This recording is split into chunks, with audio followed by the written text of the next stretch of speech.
Hello students, bio की series में आज का हमारा टॉपिक है मानव रोग, लक्षण एवं उपचार। तो इसमें हम मानव रोग और उनके लक्षण मतलब उस रोग के लक्षण और उसके ट्रीटमेंट का बारे में देखेंगे कि उस चैप्टर से आपके कैसे कैसे क्वेश्चंस पूछे जा रहे हैं। ठीक है, तो जो क्वेश्चंस बन रहे हैं उनके बेस पर हमने नोट्स तैयार किए हैं। चलिए देखते हैं। इसमें पहला क्वेश्चन है कि आयोडीन की कमी से थायराइड ग्रंथि की असामान्य वृद्धि होती है जिसे घेंघा कहा जाता है। ठीक है, तो आयोडीन की कमी से क्या होता है, थायराइड ग्रंथि जो होती है उसमें असामान्य वृद्धि होती है, तो जिससे आयोडीन की कमी से घेंघा रोग हो जाता है। ठीक है, फिर अगला क्वेश्चन है HIV की जांच के लिए एलिसा टेस्ट और वेस्टर्न ब्लॉट टेस्ट किया जाता है।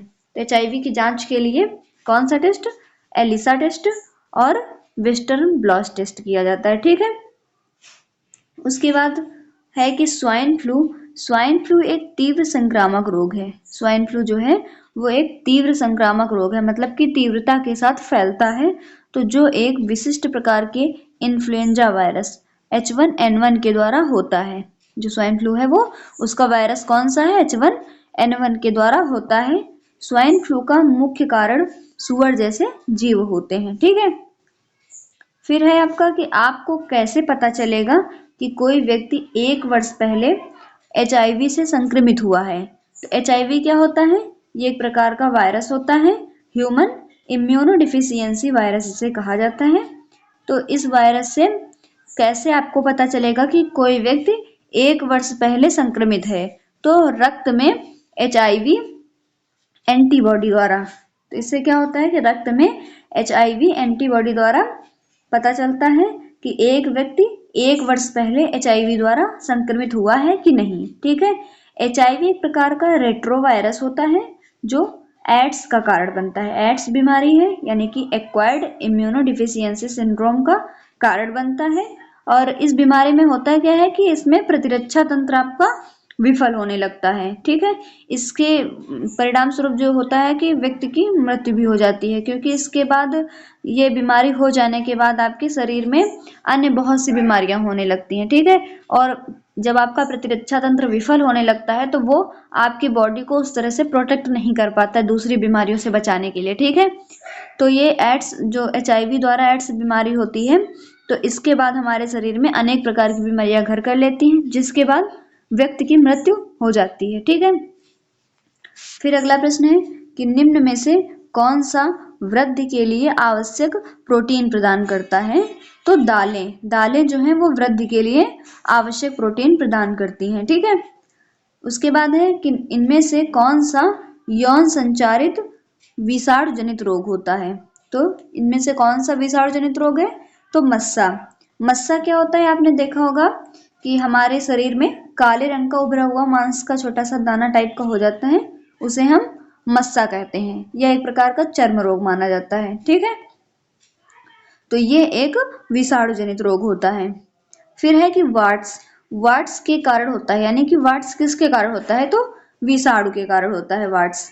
ठीक है, वाट्स जो होता है ये इसके लिए जो एक वायरस होता है इसे ह्यूमन पैपिलोमा वायरस HPV नाम दिया जाता है, जो इस बीमारी के लिए जिम्मेदार माना जाता है।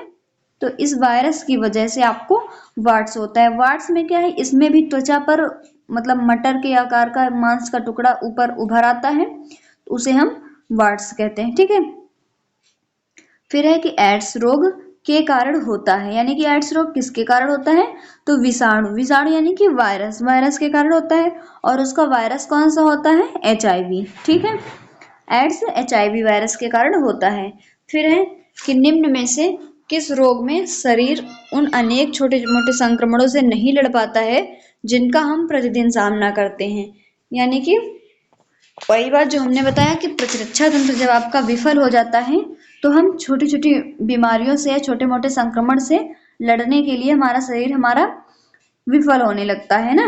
तो उससे कब होता है, जब HIV एड्स आपको होता है तब हमारा शरीर छोटे मोटे संक्रमणों से भी नहीं लड़ पाता है। ठीक है, फिर है कि HIV से फैलता है, यानी कि HIV किससे फैलता है, तो दूषित रक्त के आधान से, यानी कि दूषित रक्त जो होता है उसके आधान से HIV फैलता है। ठीक है। फिर है कि निम्न में से किस कारण से मनुष्य में HIV संक्रमण नहीं होता है, यानी कि इनमें से कौन सा कारण है जिनसे HIV संक्रमण नहीं फैल सकता है। तो HIV पॉजिटिव मां से पैदा हुए बच्चे में बार बार रक्त आधान से, HIV रोगी के साथ शौचालय साझा करने से, दवाओं का अंतःशिरा इंजेक्शन लेते समय सीरीज साझा करने से। ठीक है। तो इनमें से क्या है जिनके कारण फैलता है? तो HIV रोगी के साथ शौचालय साझा करने से HIV नहीं फैलता है। बाकी अगर HIV पॉजिटिव मां है तो उसके बच्चे में आ जाना स्वाभाविक है। ठीक है। फिर बार बार रक्त आधान से भी फैलता है, और दवाओं का अंतःशिरा इंजेक्शन लेते समय अगर सिरिंज साझा की जा रही है तो उससे भी आपको HIV हो सकता है। फिर अगला प्रश्न, जननांगी हर्पीज यानी कि जेनिटल हर्पीज संक्रमण के कारण होता है, यानी कि किस मतलब वजह से आपको होता है? तो ये विषाणु जनित रोग है, ये वायरस के कारण होने वाला रोग है। ठीक। फिर है कि इसमें होता क्या है कि जननांग दाद, यानी कि जो जननांगी हर्पीज लिखा है, जननांग दाद एक सामान्य यौन संचारित संक्रमण है। सिंप्लेक्स वायरस जननांग दाद का कारण बनता है। ठीक। सिंप्लेक्स वायरस की वजह से ये होता है। फिर है कि HIV संचरण के संबंध में कौन सा कथन गलत है?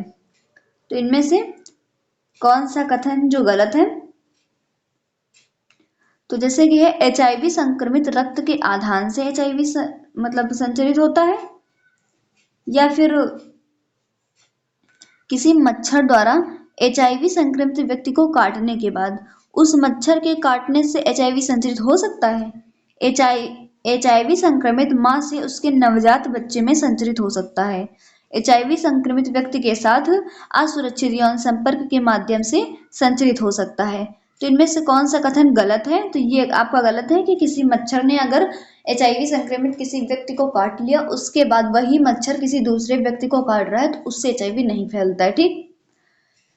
बाकी इसमें जो कारण लिखे हुए हैं उनसे HIV फैलता है, जैसे कि रक्त मतलब HIV संक्रमित रक्त के आधान से HIV संचरित होता है, और मां से उसके बच्चे में, नवजात बच्चे में संचरित हो सकता है, और HIV संक्रमित व्यक्ति के साथ असुरक्षित यौन संपर्क के माध्यम से भी HIV संचरित हो सकता है। ठीक है।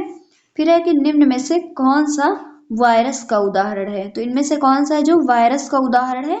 तो HIV एक प्रकार का वायरस होता है। ठीक है।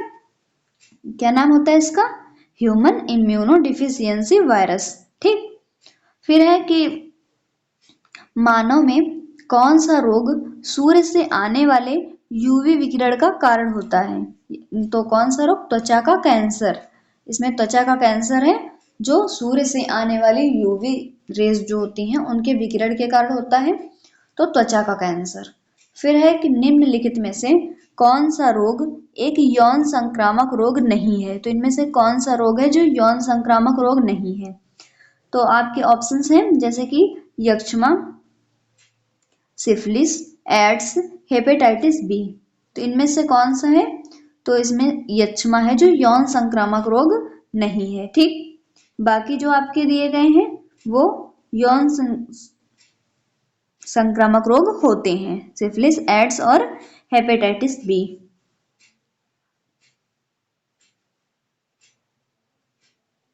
फिर है आपका कि एड्स से कौन सी प्रणाली सबसे अधिक प्रभावित होती है? तो कौन सी प्रणाली है जो एड्स से सबसे ज्यादा प्रभावित होती है? तो प्रतिरक्षा प्रणाली। ठीक। इसमें क्या होता है कि प्रतिरक्षा तंत्र विफल हो जाता है। फिर है कि इनमें से कौन सा बेरी बेरी का एक लक्षण है? तो इनमें से कौन सा रोग है जो बेरी बेरी का एक लक्षण माना जाता है, और बेरी बेरी किसकी कमी से होता है? तो बेरी बेरी जो है वो विटामिन बी की कमी से होता है। ठीक। बेरी बेरी जो होता है वो विटामिन बी की कमी से होने वाला रोग होता है। तो इसमें कौन सा इसका लक्षण कौन सा है? तो कमजोर पेशियां और निम्न ऊर्जा, यानी कि इसमें पेशियां कमजोर हो जाती हैं। ठीक। तो इससे पता चलता है कि आपके शरीर में विटामिन बी की कमी है। फिर आपका प्रश्न है कि HIV यौन संपर्क से क्यों फैलता है? ठीक है। तो इसमें है कि विषाणुग्रस्त कण शुक्रिय पुटिका में प्रचुर मात्रा में मौजूद होते हैं, जिससे एचआईवी वायरस फैलता है। ठीक। फिर है कि एचआईवी एक विषाणु है जिसका पूरा नाम ह्यूमन इम्यूनोडिफिशियंसी विषाणु है। एचआईवी का पूरा नाम ह्यूमन इम्यूनोडिफिशियंसी वायरस होता है। फिर कुछ रोग हैं और वो किसके कारण होते हैं वो दिया गया है। ठीक, मतलब कि उनका कारण दिया गया है कि वो किसके कारण होते हैं।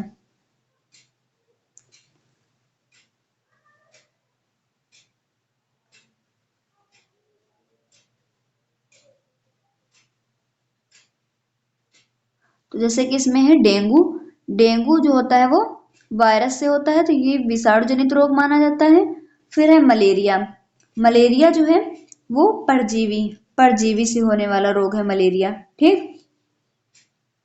फिर है हैजा। हैजा जो है वो जीवाणु यानी कि बैक्टीरिया से फैलता है। फिर है पोलियो। पोलियो एक विषाणु जनित रोग है। फिर है निमोनिया, ये जीवाणु से होता है। फिर है टिटनेस। टिटनेस जो है वो भी जीवाणु द्वारा फैलता है। ठीक है। फिर है एंटीबायोटिक।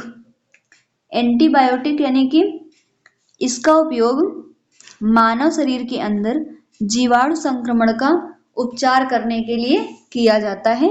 यह एक यौगिक है जो जीवाणु को मार डालता है या उसके विकास को रोकता है। एंटीबायोटिक क्या होता है? जीवाणु का मतलब जीवाणु के अंदर जो इसका उपयोग मानव शरीर के अंदर जो जीवाणु संक्रमण होता है उसका उपचार करने के लिए एंटीबायोटिक का उपयोग किया जाता है। यह एक यौगिक होता है जो जीवाणुओं को मार डालता है, ठीक है, या उनके विकास को रोक देता है, यानी कि जब उनका विकास नहीं होगा तो वैसे भी वो कम हो जाएंगे ना, तो इसीलिए एंटीबायोटिक का उपयोग किया जाता है। फिर है एंटीसेप्टिक। एंटीसेप्टिक यह एक ऐसे द्रव्य हैं जो सूक्ष्म जीव की वृद्धि रोकते हैं या उनका विनाश करते हैं। ठीक है। एंटीसेप्टिक से क्या होता है? सूक्ष्म जीवों की वृद्धि में रुकावट होती है और उनका विनाश कर देते हैं। ठीक। फिर है एंटीपायरेटिक। एंटीपायरेटिक क्या होता है?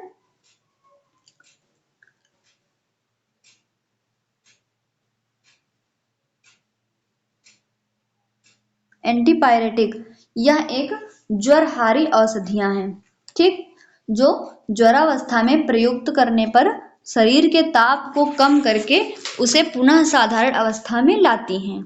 तो ज्वर यानी कि बुखार जिसमें शरीर का ताप बढ़ जाता है, तो एंटीपायरेटिक का उपयोग करके शरीर के ताप को कम करके पुनः साधारण अवस्था में लाने का काम एंटीपायरेटिक का होता है। ठीक।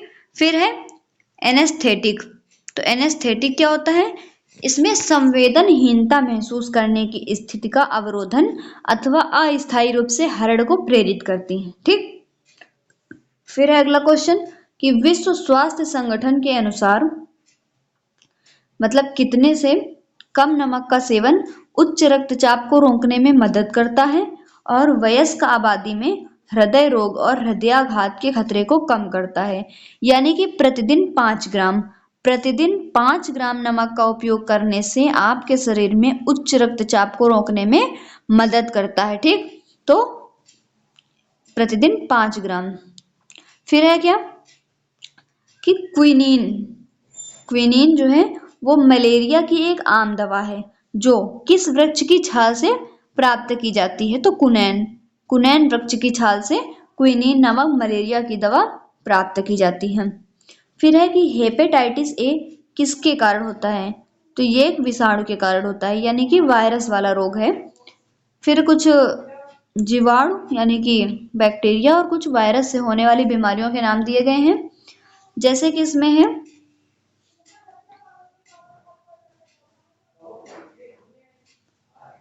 पहले है जीवाणु से होने वाली बीमारी, तो एंथ्रेक्स, हैजा, क्षय रोग, काली खांसी, डिप्थीरिया, टिटनेस और टाइफाइड।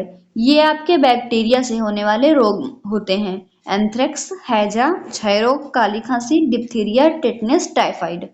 और कुछ विषाणु से होने वाले रोग दिए गए हैं वायरस से, तो बड़ी माता, रेबीज, एड्स, इन्फ्लुएंजा, चेचक, खसरा और पोलियो। ये बड़ी माता, रेबीज, एड्स, इन्फ्लुएंजा, चेचक, खसरा, पोलियो ये विषाणु से होने वाले रोग होते हैं। ठीक, फिर है कि श्वसन तंत्र से संबंधित विभिन्न रोग किस प्रकार के प्रदूषण के कारण हैं। तो यानी कि जो श्वसन से संबंधित रोग होते हैं तो वो किस प्रकार के प्रदूषण के कारण होते हैं। तो वायु प्रदूषण, वायु प्रदूषण जो होता है वो हमारे श्वसन तंत्र पर असर करता है। तो श्वसन तंत्र से जो उससे संबंधित रोग होते हैं वो वायु प्रदूषण के कारण होते हैं। ठीक, फिर है कि निम्न में से कौन सी बीमारी वायु के माध्यम से नहीं फैलती। तो हैजा, ये बाई ऑप्शन आपका आंसर है। ठीक, तो उसमें बाकी जो बीमारियां हैं वो वायु प्रदूषण के कारण फैलती हैं, लेकिन जो हैजा है वो नहीं फैलता है। फिर है कि स्वाइन फ्लू इनमें से किस वजह से फैलता है। इनमें से किस वजह से फैलता है। तो सॉरी, इसमें कुछ मिस्टेक है क्वेश्चन में। ठीक, अगला क्वेश्चन है कि क्षय रोग यानी कि ट्यूबरकुलोसिस किसके कारण होता है। तो ये जीवाणु के कारण होता है। ट्यूबरकुलोसिस जो है वो एक बैक्टीरिया वाला रोग होता है, जिसे मतलब क्षय रोग किसे कहते हैं, जिसे हम आम भाषा में टीबी कह देते हैं, वही ट्यूबरकुलोसिस है। ठीक, ये एक प्रकार का वायरस माना जाता है ना। तो ये किसके कारण होता है। तो जीवाणु के कारण होता है। फिर है कि पेप्टिक अल्सर इनमें से किस जीव की वजह से होता है। तो जो पेप्टिक अल्सर होता है वो किस जीव की वजह से होता है। तो यह भी जीवाणु वाला रोग है, यानी कि ये भी बैक्टीरिया से फैलता है। ठीक है,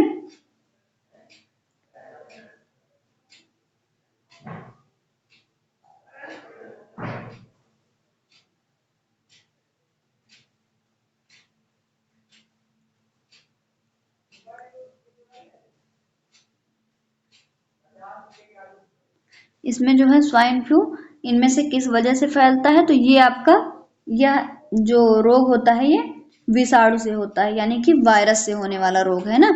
स्वाइन फ्लू जो है यहाँ विषाणु करके लिख लेना, या विषाणु से होता है। ठीक, स्वाइन फ्लू, और इसका वायरस कौन सा होता है। H1N1 वायरस द्वारा फैलता है। ठीक है, फिर है कि निम्नलिखित में से कौन सा रोग और उसके कारक जीव के बारे में सही नहीं है। ठीक है, तो इनमें से कौन सा है, जैसे कि एड्स है वो HIV वायरस से होता है ना।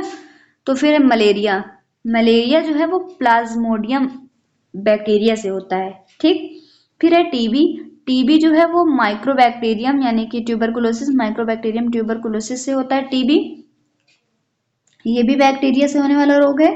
और जो हैजा होता है वो इन्फ्लुएंजा, ये आपका गलत है। ठीक है, हैजा जो है वो एक बैक्टीरिया वाला रोग है। तो हैजा रोग विब्रियो कॉलेरी नामक बैक्टीरिया के कारण होता है, इसका गलत दिया हुआ है ना। तो हैजा जो इसका सही ऑप्शन क्या होगा, हैजा, इन्फ्लुएंजा से नहीं होता है, ये विब्रियो कॉलेरी नामक बैक्टीरिया से फैलता है। फिर है आपका कि निम्न में से कौन सा नेत्र रोग नहीं है। तो इनमें से कौन सा है जो नेत्र रोग नहीं है। तो मोतियाबिंद, आंखों का सूखना, घेंघा और ग्लूकोमा। तो इनमें से जो घेंघा है वो नेत्र रोग नहीं है। ठीक है, घेंघा कहाँ होता है, गले में ना, कंठ, यहाँ पर होता है घेंघा। तो ये घेंघा किसकी कमी से होता है, आयोडीन की कमी से होता है। फिर है कि निम्नलिखित में से कौन सा रोग विषाणु जनित नहीं है, यानी कि कौन सा रोग वायरस से नहीं होता है। तो ऑप्शंस है डेंगू बुखार, जुकाम, हैजा और एड्स। तो हैजा सही है। ठीक है, हैजा किससे होता है, विब्रियो कॉलेरी बैक्टीरिया से होता है। फिर है कि हाइपरमेट्रोपिया या दूर दृष्टि दोष से पीड़ित व्यक्ति के लिए निकट दृष्टि बिंदु सामान्य निकट दृष्टि बिंदु से अधिक दूर होता है, यानी कि कितनी अधिक दूर होता है, 25 सेंटीमीटर। तो हाइपरमेट्रोपिया यानी कि जिस व्यक्ति को दूर दृष्टि दोष से पीड़ित जो व्यक्ति होता है उसको दूर की वस्तुएं तो दिखाई देती हैं परंतु पास की वस्तुएं नहीं दिखाई देती हैं। फिर है ये 25 सेंटीमीटर इसका बिंदु जो है 25 सेंटीमीटर माना जाता है। ठीक, फिर है आपका कि बर्ड फ्लू, बर्ड फ्लू किसके कारण होता है। तो H5 और N1 वायरस के कारण होता है ना। बर्ड फ्लू जो है वो H5 और N1 वायरस के कारण होता है।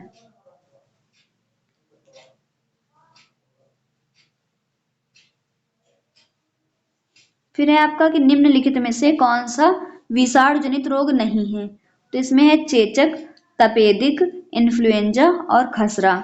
इनमें से जो तपेदिक है वो विषाणु जनित रोग नहीं है, बाकी चेचक, इन्फ्लुएंजा और खसरा ये सब आपके विषाणु जनित रोग माने जाते हैं, और जो तपेदिक होता है ये नहीं है। ठीक। तपे तपेदिक जो होता है वो जीवाणु द्वारा होता है, यानी कि ये बैक्टीरिया से होता है। फिर है कि HIV का इलाज नहीं होने पर क्या हो सकता है, तो एड्स। HIV का इलाज अगर नहीं कराया गया तो आपको एड्स बीमारी होती है। फिर है कि बड़ी माता यानी कि स्मॉल पॉक्स के टीके का आविष्कार 1796 में एडवर्ड जेनर ने किया। यानी कि जो स्मॉल पॉक्स का टीका होता है उसका आविष्कार जो है 1796 में एडवर्ड जेनर ने किया था। ठीक।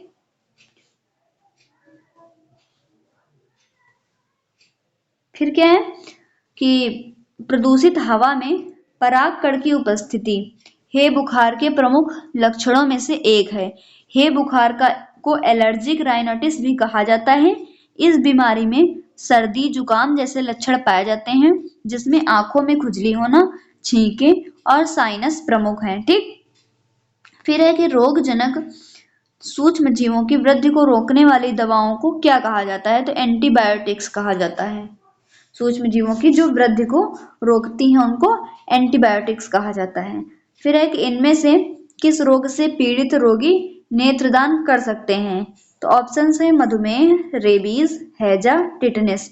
तो रेबीज, हैजा और टिटनेस से पीड़ित व्यक्ति नेत्रदान नहीं कर सकते, जबकि मधुमेह से पीड़ित व्यक्ति नेत्रदान कर सकता है। फिर क्या है कि दंत क्षय यानी कि डेंटल कैरीज, तो इसका क्या अर्थ होता है, दांतों का सड़ना। दंत क्षय का अर्थ होता है दांतों का सड़ना। फिर है कि ट्रिपल वैक्सीन नवजात शिशु को निम्न में से किस रोग के खिलाफ प्रतिरोधक क्षमता प्रदान करती है, तो काली खांसी, टिटनेस और डिप्थीरिया। ठीक है। इससे नवजात शिशु को प्रतिरोधक क्षमता प्रदान करती है। इसमें जो होता है ना DTP का टीका लगता है वही है। फिर है कि ऑफ्थेल्मोलॉजिस्ट किसका उपचार करता है, आंखों का। ऑफ्थेल्मोलॉजिस्ट का संबंध आंखों से होता है। ठीक। वो आंखों का इलाज करता है। फिर है कि निम्नलिखित में से कौन सी बीमारी संक्रामक नहीं है, तो आंत्रज्वर, खसरा, गठिया, इन्फ्लुएंजा। तो इनमें से जो गठिया है ये संक्रामक नहीं है, बाकी आंत्रज्वर, खसरा और इन्फ्लुएंजा ये सब आपकी संक्रामक बीमारियां होती हैं, यानी कि ये संक्रमण से फैलती हैं, एक दूसरे से फैलती हैं। ठीक। लेकिन गठिया जो बीमारी है वो संक्रमण से नहीं फैलती। फिर है कि इनमें से कौन सा सामान्यतया चूहा, पिस्सू से मतलब संक्रमित रोग होता है, तो प्लेग जो है वो चूहों से फैलता है ना। प्लेग जो बीमारी है ये इसे मतलब प्राचीन बीमारी है और ये बहुत भयानक बीमारी आई थी जब, तो ये चूहों में जो पिस्सू होते हैं उसके कारण फैलती है। ठीक है। इसे पुरानी महामारियों में से गिना जाता है। इसमें इसे ब्लैक डेथ के नाम से भी जाना जाता है। ठीक। फिर है कि इबोला जो बीमारी होती है ये पश्चिमी अफ्रीका में सीमित एक विषाणु रोग है, यानी कि यह बीमारी जो है वो पश्चिमी अफ्रीका में पहली बार पाई गई थी। इबोला एक वायरस जनित रोग है जो वर्ष 2014 में पश्चिमी अफ्रीका में पहली बार पाया गया। इस रोग की पहचान सर्वप्रथम 1976 में इबोला नदी के पास स्थित एक गांव में की गई थी। इसी के नाम पर इसका नाम इबोला पड़ा था। ठीक है। तो यह बीमारी जो है इबोला नामक नदी के पास एक गांव में खोजी गई थी, इसीलिए इसका नाम इबोला पड़ गया था। ठीक। इसमें होता क्या, इसमें बुखार जैसा मतलब इसकी चपेट में जो व्यक्ति होता है उसकी मांसपेशियों में दर्द और यही बुखार कॉलरा टाइप में हो जाता है, इसके लक्षण होते हैं। ठीक। ये जो है इबोला ये एक वायरस जनित रोग है, तो ये अगर किसी व्यक्ति को इबोला बीमारी है और उसके संपर्क में कोई दूसरा व्यक्ति आता है तो उससे ये फैलती है। ठीक। फिर है कि एंजियोप्लास्टी किस रोग का उपचार किया जाता है, तो एंजियोप्लास्टी से हृदय रोग का उपचार किया जाता है। फिर है कि मिठाइयों में बैठी मक्खियों को दूर भगाकर एक लड़की मिठाई को खा लेती है। इस वजह से वह किस रोग का शिकार हुई?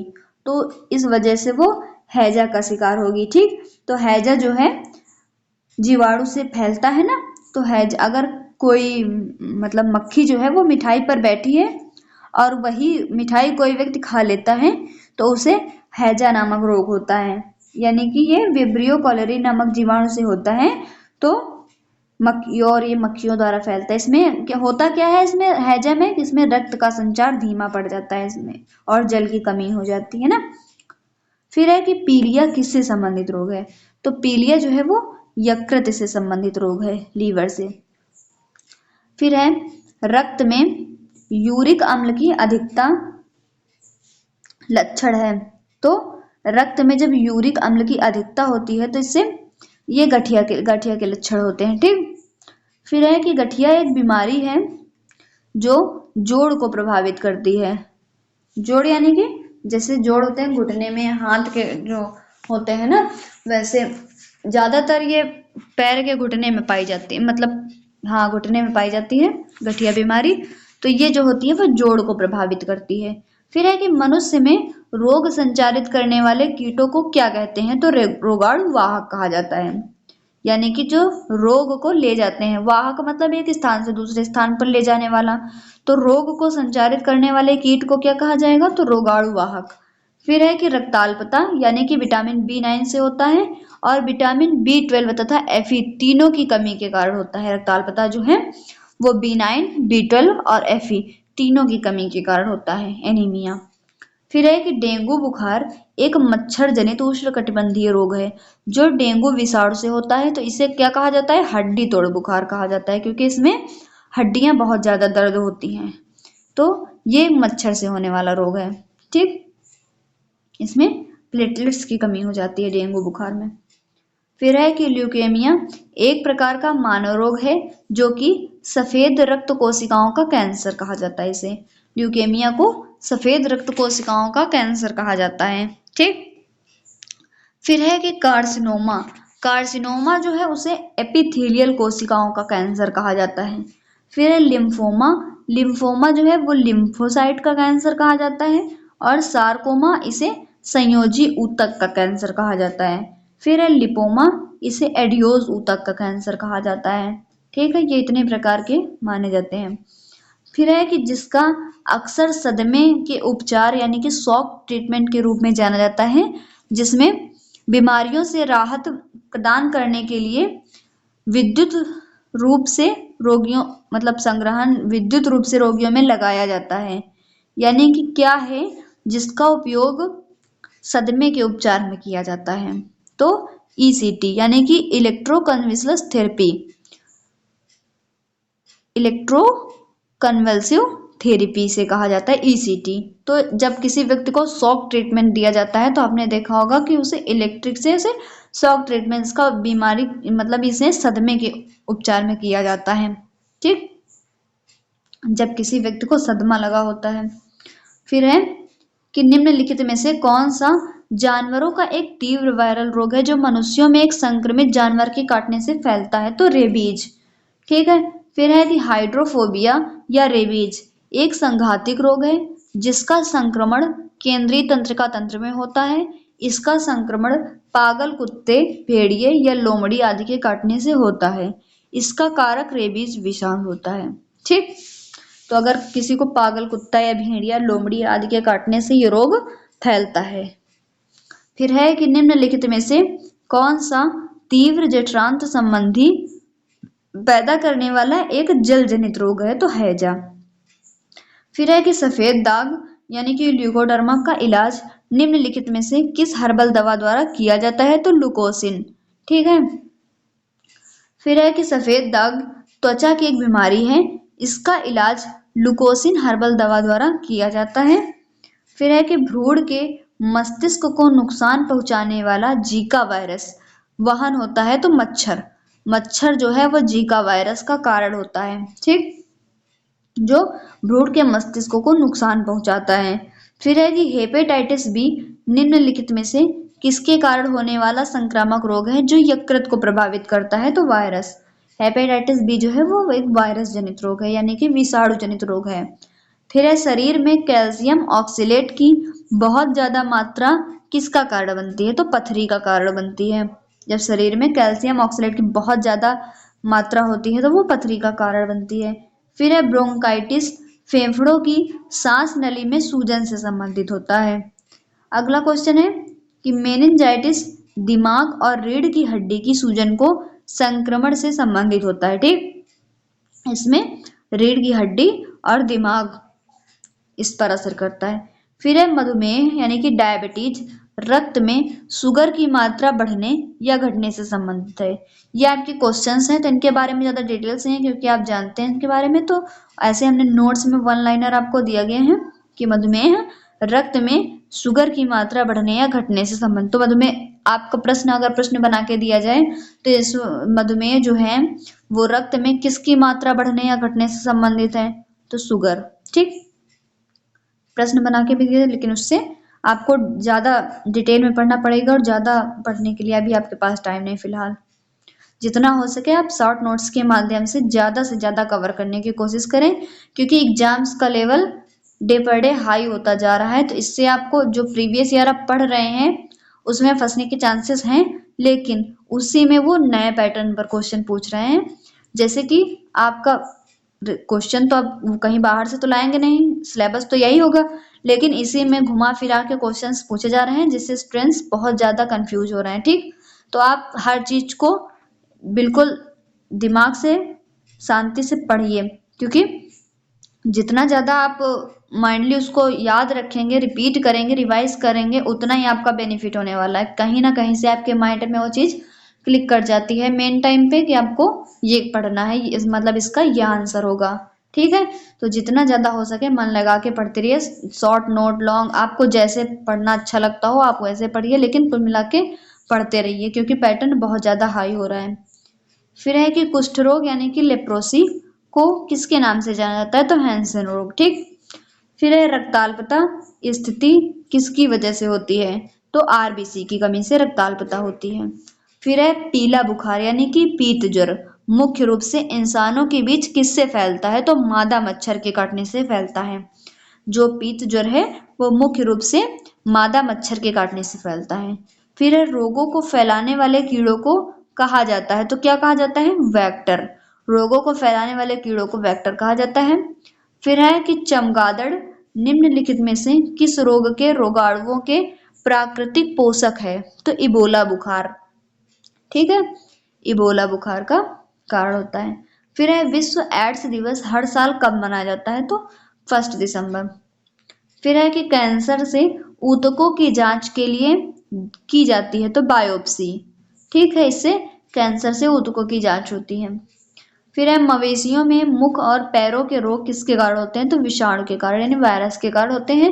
फिर है सिरोसिस रोग शरीर के किस अंग को प्रभावित करता है? तो जिगर यानी कि लीवर। लीवर होता है ना जिगर। फिर है स्लीप एपनिया सोते समय से संबंधित है तो खर्राटे। ठीक, खर्राटों से संबंधित है स्लीप एपनिया। फिर है ऑस्टियोपोरोसिस किस रोग से संबंधित है? तो हड्डियों से। ऑस्टियो का तो संबंध वैसे भी हड्डी से होता है, इसका रूट वर्ड होता है। फिर है कि निमोनिया निमोनिया की सूजन के कारण होता है तो फेफड़ा। निमोनिया में क्या होता है? फेफड़ों में सूजन आ जाती है ना। फिर है कि जब मानव शरीर का तापमान सामान्य शारीरिक तापमान से लगभग 2 से 3.5 डिग्री फ़ारेनहाइट कम हो जाता है तो इस स्थिति को कैसे माना जाता है? तो इसे क्या कहा जाएगा?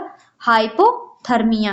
ठीक, फिर है जीका वायरस किसके द्वारा मनुष्य में संचारित होता है? तो मच्छर। फिर है कीमोथेरेपी पद्धति से उपचार किया जाता है तो कीमोथेरेपी कब होती है? कैंसर में। कैंसर का उपचार जो है उसमें कीमोथेरेपी की जाती है।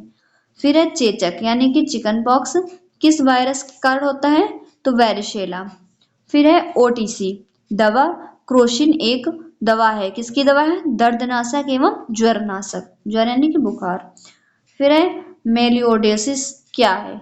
तो मेलियोडोसिस जो है वो एक संक्रामक रोग है यानी कि वो किसी के संपर्क में आने से फैलता है। फिर है कौन सी बीमारी दिल से संबंधित नहीं है? तो एन्यूरिज्म, कार्डियोमायोपैथी, डिप्थीरिया, मायोकार्डियल। तो इसमें से डिप्थीरिया जो है वो दिल से संबंधित नहीं है।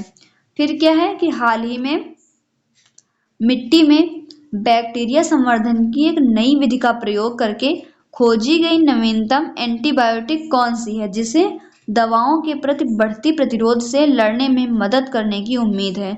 तो टिक्सोबैक्टिन। टिक्सोबैक्टिन है वो हाल ही में मिट्टी में बैक्टीरिया संवर्धन से खोजी गई नई प्रयोग विधि है, ठीक, जो एंटीबायोटिक के रूप में कार्य करती है। फिर है कि एपिडेमियोलॉजी क्या है? तो इसमें बड़ी आबादी में रोग की घटना एवं उसके प्रसार का अध्ययन जो होता है वो एपिडेमियोलॉजी कहा जाता है।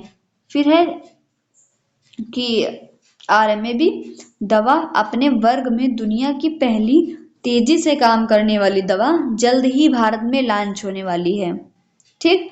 यह दवा किस बीमारी में काम आती है? तो रेबीज रोधी दवा है, यानी कि जब कुत्ते बिल्ली जो काटने से होती है वो रेबीज, उसमें काम आएगी। फिर है कि निम्न में से किस कृमि के कारण पील पाँव या पील पाँव है, पील पाँव होता है? तो फाइलेरिया कृमि, ठीक। फिर है हीमोफीलिया क्या है? तो यह एक रोग है जो रक्त का थक्का उत्पन्न करने वाले कारकों के लिए जिम्मेदार जीन की अनुपस्थिति के कारण होता है, ठीक, हीमोफीलिया।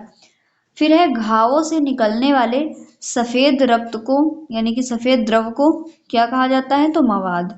घाव से जो सफेद द्रव निकलता है उसे मवाद कहा जाता है।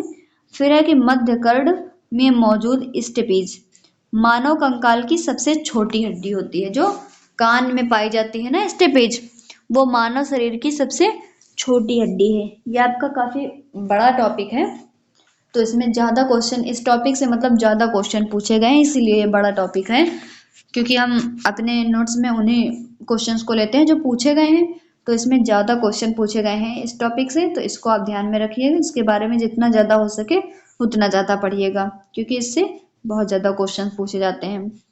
फिर है कि मानव शरीर में मौजूद अपेंडिक्स एक अवशेषी अंग होता है, ठीक। तो मानव शरीर में जो मौजूद अपेंडिक्स होता है वो कैसा अंग है? तो अवशेषी अंग होता है।